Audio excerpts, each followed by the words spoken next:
Bismillahirrahmanirrahim. Assalamualaikum warahmatullahi wabarakatuh. Jumpa lagi bersama saya Ivan.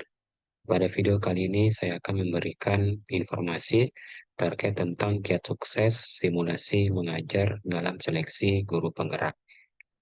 Adapun simulasi mengajar ini merupakan salah satu di antara banyak rangkaian seleksi tesnya yang terdiri atas simulasi mengajar itu sendiri dan ada seleksi wawancara.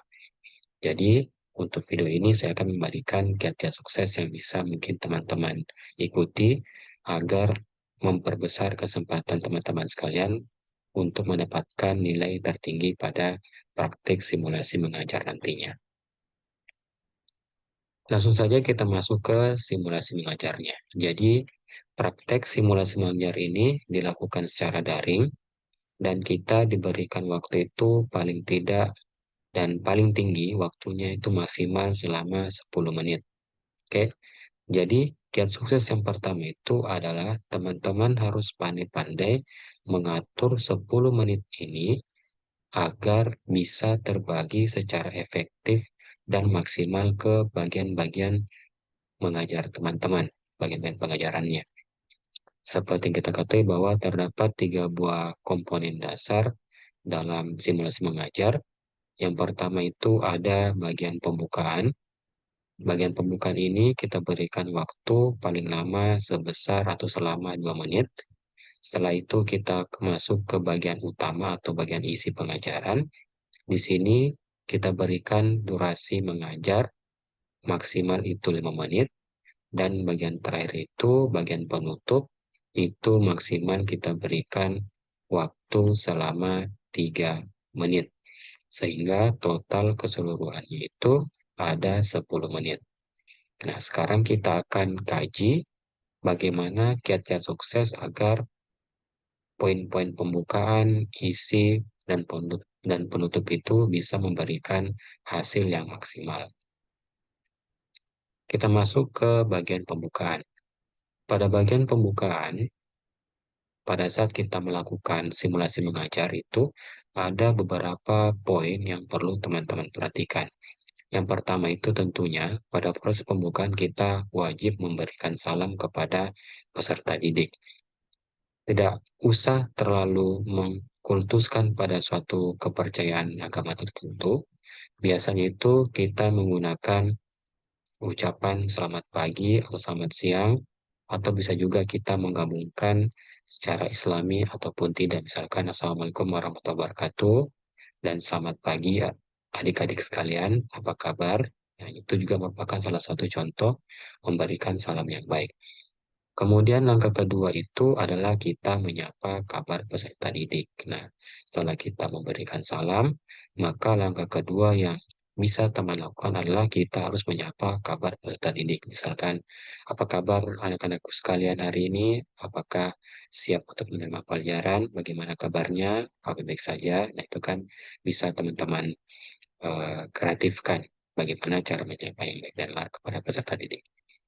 Setelah itu kita masuk yang poin ketiga, yakni berdoa. Nah, ini penting. Jadi sebelum kita melakukan sesuatu, khususnya belajar, maka kita perlu awali dengan berdoa.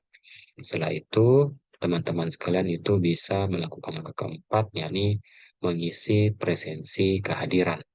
Selanjutnya, tentunya kita juga harus memberikan tujuan pembelajaran yang akan dilaksanakan pada hari ini ke peserta didik. Tetapi terkhusus untuk tujuan pembelajaran hari ini yang teman-teman berikan nantinya, maka alangkah lebih baiknya apabila teman-teman itu mengaitkan tujuan pembelajaran yang akan dilaksanakan hari ini dengan apa yang telah kita pelajari pada pekan yang lalu. Kemudian, teman-teman juga bisa memberikan aplikasi dalam kehidupan sehari-hari terkait tentang tujuan pembelajaran hari ini. Jadi itulah 5 langkah yang bisa teman-teman gunakan untuk memaksimalkan pada bagian pembukaan. Nah, kelima poin ini itu harus kita atur, paling tidak dia bisa mencapai waktu durasi maksimal selama 2 menit. Kemudian setelah pembukaan, maka kita masuk di bagian isi.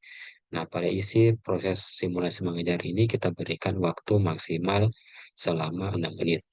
Dalam 6 menit ini, apa-apa saja yang perlu kita perhatikan? Yang pertama itu, tentunya kita harus menyampaikan materi pembelajaran dengan baik tentunya.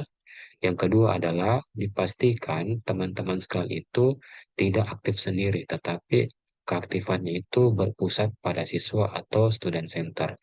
Jadi jangan sampai teman-teman itu lebih banyak menyampaikan materi sehingga siswanya itu dia diam. Nah, alangkah baiknya apabila ada simulasi timbal balik yang diberikan oleh siswa sehingga akan tercapai eh, suasana diskusi antara teman-teman sekalian dan siswa itu nantinya. Yang terakhir itu bagian penutup. Nah, pada bagian ini terdapat beberapa langkah-langkah yang teman-teman juga perhatikan. Yang pertama itu tentunya kita harus menyampaikan kesimpulan materi. Jadi teman-teman menyampaikan kesimpulan terkait tentang proses pembelajaran khususnya materi yang disampaikan pada hari ini. Kemudian di sini teman-teman bisa memberikan tugas ya kepada peserta didiknya, dan yang terakhir itu jangan lupa teman-teman menyampaikan rencana materi pekan depan, lalu memberikan kaitannya dari materi yang telah disampaikan dan materi yang akan datang. Baiklah, kalau begitu sekian informasi terkait tentang kiat-kiat sukses agar teman-teman sekalian itu dapat memperoleh nilai maksimum dari simulasi mengajar pada seleksi guru penggerak. Semoga informasi bermanfaat. Sekian dari saya. Assalamualaikum warahmatullahi wabarakatuh.